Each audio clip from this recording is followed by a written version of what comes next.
Pemirsa, fenomena politik dinasti yang marak terjadi jelang pilkada, apabila tidak dibekali dengan kompetensi dan pengalaman, dinilai pengamat akan merusak sistem demokrasi.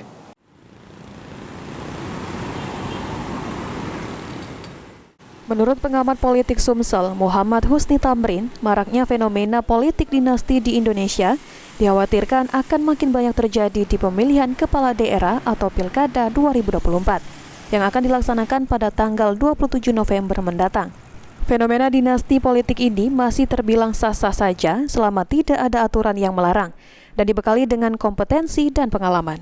Apabila politik dinasti dilakukan dengan paksaan tanpa memiliki kompetensi dan pengalaman, justru akan merusak sendi-sendi demokrasi, karena yang akan berkuasa nantinya dari kalangan keluarga itu saja.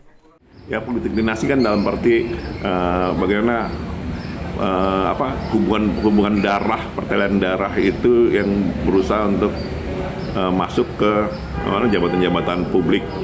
Ya, sepanjang itu sesuai dengan kompetensi, ya nggak masalah. Tapi juga melalui cara-cara yang wajar gitu. Tapi kalau itu dipaksakan, orang tidak punya pengalaman track record tidak jelas, hanya karena dia anak si A, anak si B gitu. Ya, saya pikir itu merusak sendi-sendi demokrasi itu sendiri.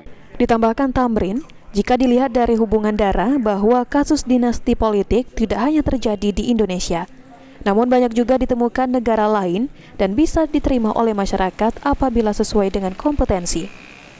Eki Saputra, PAL TV.